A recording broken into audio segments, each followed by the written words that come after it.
Today on The Friendly Futurist, we're looking at how saving water, and also means saving your clothes, can save the environment. Ladies and gentlemen, this is your final boarding call for the good ship SS tomorrow.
And welcome back. And today, first, let's do a trivia question. Trivia time. Which wastes more water? A, your dishwasher, or B, manly washing the dishes? Find out the answer at the end of the show. Now let's talk about wastewater, because we all know that in a drying climate and climate change, that water is becoming a precious resource. In fact, a lot of top economists are predicting that countries can go to war over water resources, especially ones on a continent.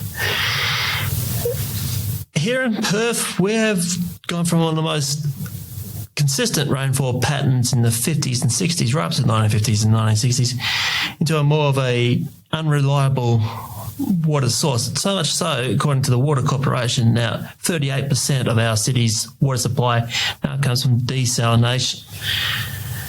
And I'm not really going to talk about recycling water, but this is some of the really facts, and this is why we need to consider water when we're talking about climate, because what else can sustain human life? We cannot live 2 days without water. It's very precious to us. But today we're actually focusing on clothing and washing clothes, because you might have that white business shirt in your closet with a yellow stain that might be leaking out, and you might be tempted to throw it into the charity bin. But those charities will not take those. And in fact, a lot of our clothes that we think will be going to charity actually end up getting shipped off to a third world country and buried or going to our landfill as textile waste. But there is a better solution to this.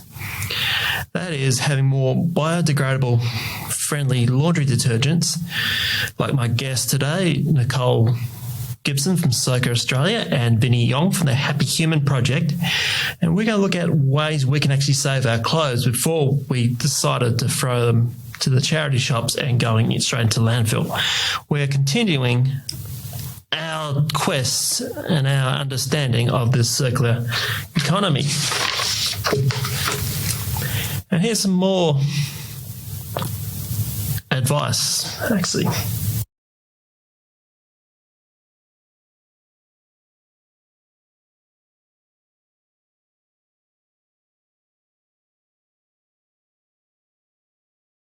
So join me on right now is Nicole. And Nicole, how do you keep clothes? We are about empowering people to be able to be more efficient and sustainable in their laundries at home. And we know that with people who, throw out clothes, the main reason is because there's stains and they either can't be bothered, they're too lazy, or they simply don't know how to, get those stains out. So I did invent a water-saving laundry tub that allows you to help with your stain removal and obviously with saving water, you save detergent, you save space, you save a lot of sanity. So it really teams in nicely with being able to do some stain removal. And I suppose the key is people don't know what they're doing, and then they sort of try something and they actually make things worse. So really stain removal is very, very simple, and I just like to teach people, you start at the bottom and you escalate to see if you can get the stain. Now, what I really love about your project, Nicole, is this is a very clever way of growing tech, and might I add, it's also environmentally friendly and biodegradable, your products, isn't it?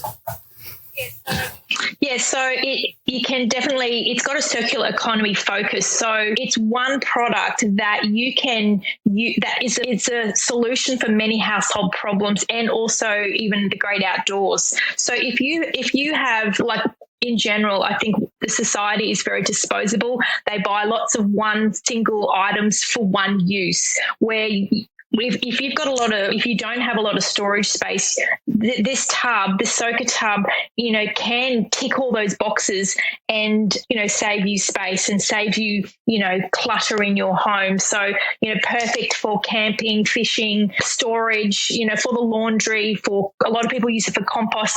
A lot of people use it for so many different things, which is fabulous. And at the end of the day, it can, even the men's shed, buy them to put their little bits and bolts and stuff in the garage. So you name it, we have it. But in obviously COVID times, a lot of people are using it to reduce the cross-contamination so they can separate their things, and especially also with patients on chemotherapy is also good.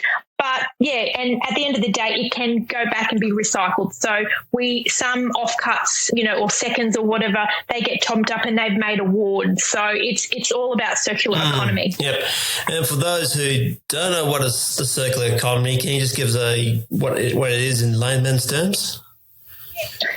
Yeah, so the circular economy of an item is, for example, we're talking clothes. So someone buys that outfit, maybe they hand it down to someone else to wear, or sometimes people even, maybe there is a stain on it. Sometimes people are so creative they can make like handbags out of it, or they can, break it up and they can do some weaving or craft work with it. So it's so many, even for example, like ladies' stockings, there's a hole in it. Some people, do it for craft for the kids. Some people use it to stake up their plants and their trellis things. So it just keeps on giving, and how you can be creative so it doesn't go to landfill. Yeah, and so there's so many ways that this tub just keeps on. It's the gift that keeps on giving. But I think a lot of people need to have in their mind, hey, what can I do with this now? And how big a problem is textile waste? I mean, we had that expose on Four Corners last month, but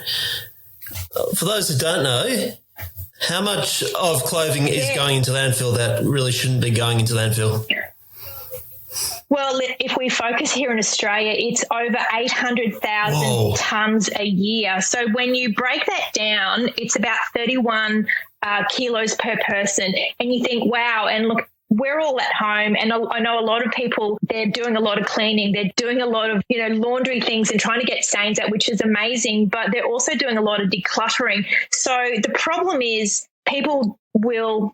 with clothes, they simply buy too much. I think on the Sunrise this morning, they had like 70% of people buy things they don't even wear. So it's about giving them, yes, you can hand them down, you can give them to charities. There's lots of avenues. Like you can even make recycled clothes. They're making tiles and things like that. And that's part of like the circular economy. What can you do with these products? But yeah, the number one cause for why people throw out their clothes in the rubbish is because of stains. So, and 95% of those items can be recycled. So it's a big alarm bells, and that's why I'm trying to help Australia, the world, sort of, hey, it's not hard, and I'll show you how. And for an Australian context, what are some of the more common stains that people are coming across and they think this is too hard to get rid of?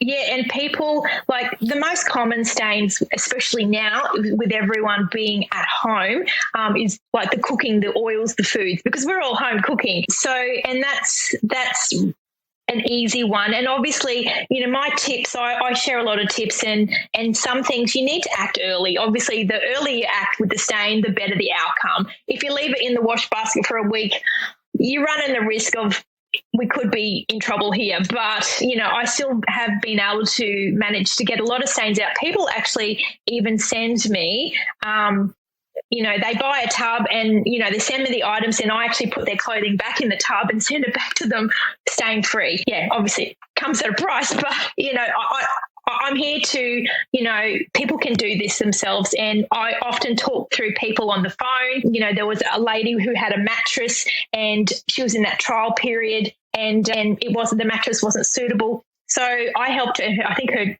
baby may have had a little bit of a wee blowout on the mattress. So, you know, they wouldn't accept that back. So we got that out, and she got $1,000 refund because we got that out. Yeah, so her husband was very, very happy with me. Can you see any more success stories like this? This is really good, Nicole. Oh, look, there's been so many. Every day I'm inundated with, this is what I've tried, and they send me before and after pictures, and I think people love that. And I've even had people who there was an 80-year-old great-grandmother's like christening gown, and she was too afraid. It'd been in storage, and what happens when clothes are in storage, they start getting protein stains, which are like the little yellow stains. And you know, you wash them, you put them nice and clean in a box, and you know, whether it's a kid's keepsakes or whatever, and you come out and they're all like got these spots over it. It's just the protein stains, and they will develop over time. We can get those out really easily. Anyway, but she was too afraid, so she sent it to me. I'm going, oh, the pressure of, and this fabric was so delicate, and you know what? I said, look, you know, I'll give it a go. This is, and you have to, I teach people about, this is why you wouldn't, you know, scrub hard, or, you know, this is why you need to be gentle because of the fabric, or this fabric shrinks. So we just discuss all of those things to just give people knowledge, because at the moment, people aren't learning this in school. Their parents aren't handing down those skills, and it's, as I said, it's become such a disposable society. The youth are like, okay, what's the fashion for this season? You know, and they simply have too many clothes. And I know, on the other hand, my daughter, my eldest daughter, she loves op shopping like myself, and you know, she will buy the dress for $2 or for $5, and you know, you can't be seen at different parties in different clothes, which is great. So she is doing that circular economy and buying secondhand.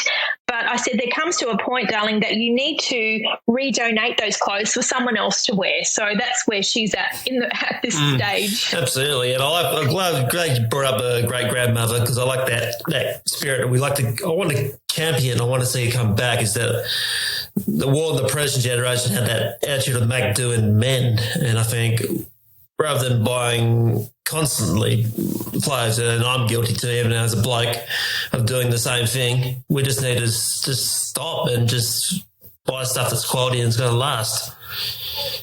Yeah. Well, exactly. And I have people who follow me, honestly, they are from teenagers to grandparents. And, you know, it's yes, it's clothes. It's why are my towels so hard? Well, you're using too much detergent. You're using fabric softener, and I just explain all the whys so they understand.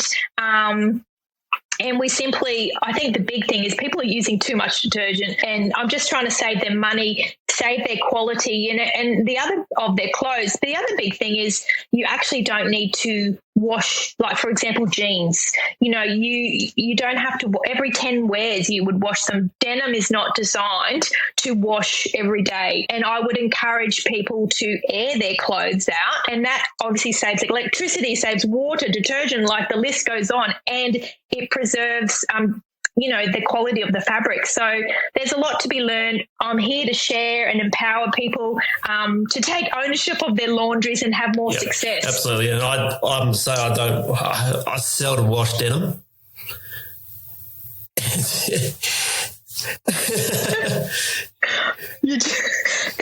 Well, are you a laundry man, Dave? There's a lot of people who aren't, and I think they, you say, hey, I want to talk about laundry, and they go, nah, don't want to talk about that. But it's someone. I said, well, okay, you need to ask your wife. She will want to know. And it's funny, on social media, some of the comments I often get, my husband always wonders why I'm watching, laundry stories, because it's reality. And I suppose it's reality no matter whether you live in a really posh suburb or you don't, whether you're, famous or you're not, you can't get away from stains. You can't get away from doing laundry. And even during a global pandemic, laundry is never cancelled. Never. And thanks, Nicole. But also, let's look at another angle about it, which is plastics. If you're using laundry detergent, stuff comes in plastic bottles. Plastics are not biodegradable. So our next guest is Vinny Ong, who's got a simple solution of cutting back on plastics. And Vinny is joining us on the line now. And Vinny, how big is the plastic problem? Yeah, sure. First of all, thanks for having me here. I'm really, really excited that, we get to be on this podcast. I think Australia alone on a micro scale, or average Australian uses at least 130 kilograms of plastic per person. If you think about just the personal care household products, we use at least 50 single-use plastic bottles of these products. On a macro scale collectively, I think our country produces at least 3 million tons of plastic every year, and 95% of that are all discarded after a single use. And unfortunately, so recycling, as we were taught as a solution growing up, is a little bit more than just a myth. Like only 9% of plastics ever produced gets recycled, and the rest, unfortunately, leaks into your ocean or the landfill. And at this rate, I think scientists predict that we'll have, unfortunately, more plastic than fish in the ocean by 2050. So it is a pretty big problem that I think deserves a lot more attention. Yes, absolutely. And yes, that has really opened up a scar. I mean, I know here in Western Australia, we've actually banned single-use plastics, but what else can be done with the plastic problem? Banning single-use plastic is definitely a good step towards helping to solve the problem. I think on a macro and a top-down level as well, like having more government support in terms of composting facilities and setting up those things would also really help. There's a saying that goes, everything that gets produced either return to the earth as some sort of food or poison. If you have these composting facilities, not just at like a home scale, but also at an industrial level scale, a lot of these, I guess, especially if they're compostable, can actually eventually return to the earth and become soil and kind of nurture the earth, and it becomes like a full cycle again. Yeah, absolutely. And for those who aren't aware, can you describe? No, I can describe. Sorry, I'll start again. For those who aren't aware, what is Happy Human all about? What's your business? Yeah, sure. So we are an eco-friendly startup based in Sydney, and our mission is to end single-use plastic in all consumer products by encouraging this reuse and refill movement, starting with the range of just add water cleaning products. How it works is that upfront, we get these reusable bottles once, and then going forward, you refill with this just add water tab, similar to a Barocca for your hand wash and surface cleaner. And because they're solid and not liquid, we can wrap them in paper-based compostable packaging instead of single-use plastic. So that's how we achieve our mission. Not to mention also, obviously, with the condensed format, we save a lot of unnecessary carbon emission from just shipping water around the world, because you can practically get it for free at home with the tap water. Awesome. And how environmentally unfriendly is most household cleaning products? I mean, I think that's another side that most people aren't aware of. Yeah, I think there's like two parts to this question. Like one is on the ingredient side, conventional cleaning products contain chemical ingredients that research has shown harmful to our skin, eyes, or nervous system and toxic to animals. I guess more specifically, there are all these like petrochemical solvents, ammonia, phosphates, like bleach that are, not very good for both the humans and animals. And also as it kind of returns to the earth, like it's very slow to biodegrade. So it's also toxic for the planet. And then the second part is obviously on the packaging side of things, which we really mentioned at the start and introduction of what Happy Human stands for. A lot of these products are designed to be used once and thrown away. And so all these consumer products still comes in single-use plastic packaging. Yep. And so I think there's definitely two prongs to it. Like one is obviously on the ingredient side that Happy Human, we try to do as plant-based as possible, vegan, cruelty-free. And then the second part is on the packaging side of things, where what we have innovated is condensing all these key ingredients that's equally effective, but then make it into a unique form factor such that we can package them in the most eco-friendly way.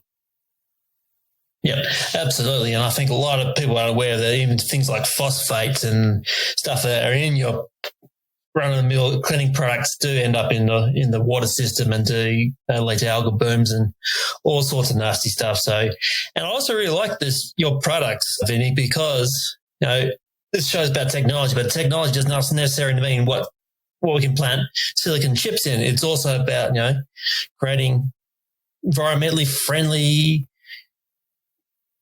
products, which is clearly what you have, and I really give you kudos for that.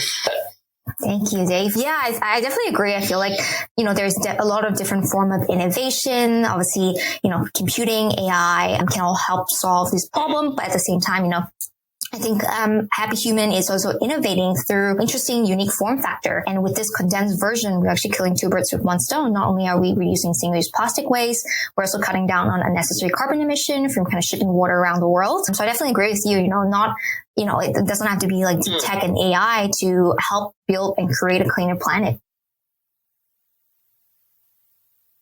Yeah. And how has the Australian marketplace received your product so far?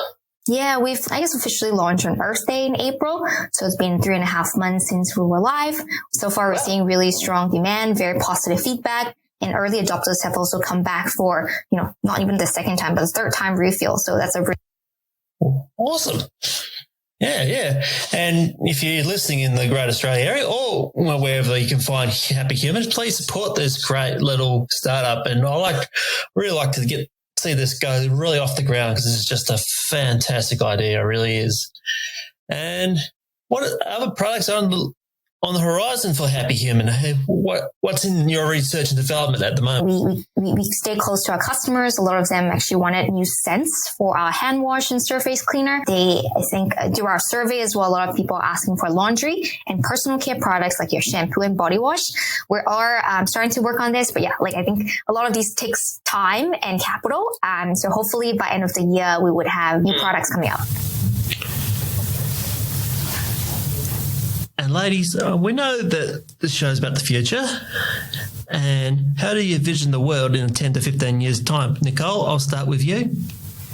I would love to be able to share my knowledge and, get people being more sustainable in their laundries at a broader level. So, hopefully you'll see me on a morning show coming up soon. Have a look out. And we've got maybe a star in the making right here, folks.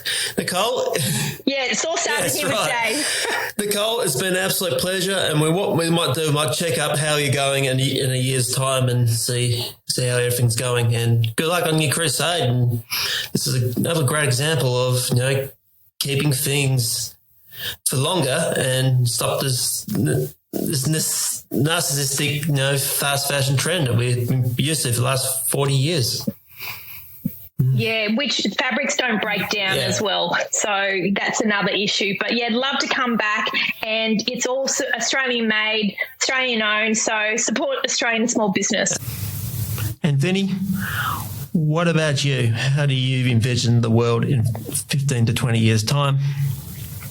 To be honest, I don't know what's going to happen a year from now on, but I think I love this question. I think if you kind of think about, every single product, consumer products around your home, a lot of them still come packaged in single-use plastic, not just home and personal care, but also a lot of these food products and fresh produce, and kind of going back to a saying where a lot of everything we create and produce kind of ends up going back to the earth. It's either poison or food. I love to be, from 10 to 15 years from now, the entire industry as a whole can keep innovating on materials such that every element of this product can eventually be compostable and returned to the earth as soil, or essentially food to nourish our planet, and then kind of allow us to kind of grow healthy crops again to kind of feed us. Yeah.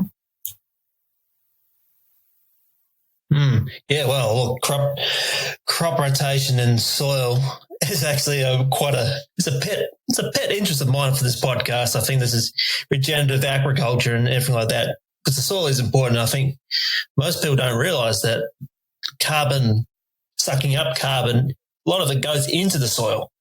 So I think it's very important that we have products like yours that are biodegradable and just encourage the soil to be enriched, and, do things like crop rotations, everything like that, help the farms out. Because we help the farmers out, then we've got a stable food source, and then we've got a sustainable food source. So I think it's all in one big cycle. Plastic contributes to 13% of the world's carbon emission, but I think there's a whole broader climate crisis solution. I'm sure you've heard what's going on in Germany, and obviously Australia goes through bushfire, all this flooding incident, and I feel there's a need for a bigger push and focus on real action there. I think there's obviously us who are focusing on the plastic crisis. There's also different verticals, energy, transportation, food, carbon removal, which I'm pretty sure, I guess, your podcast have been kind of covering quite a few verticals of that. So it's been very interesting for me as well to kind of listen into what other peoples are innovating and doing to help be part of the solution.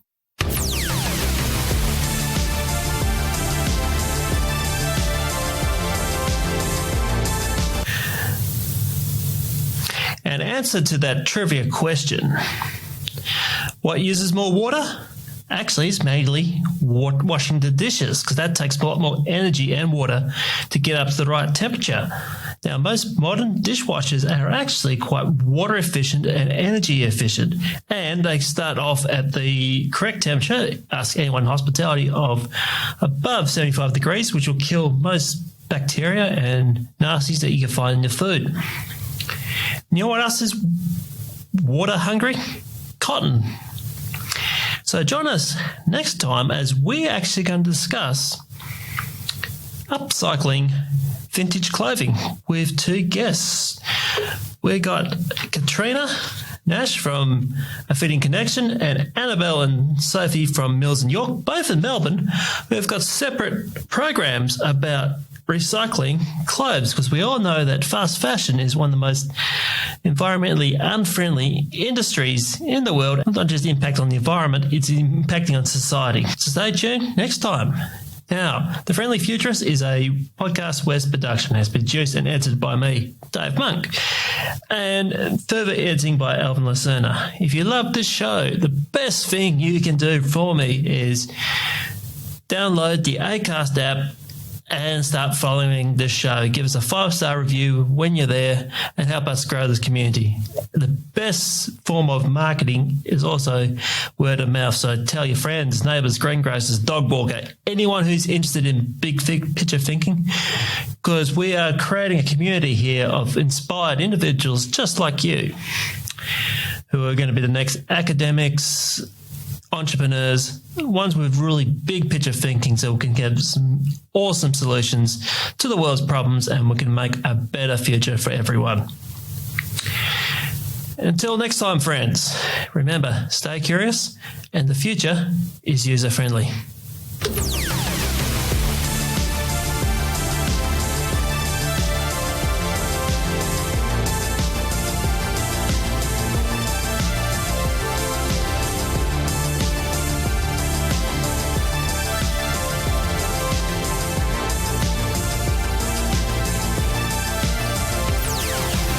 Another Podcasts West production.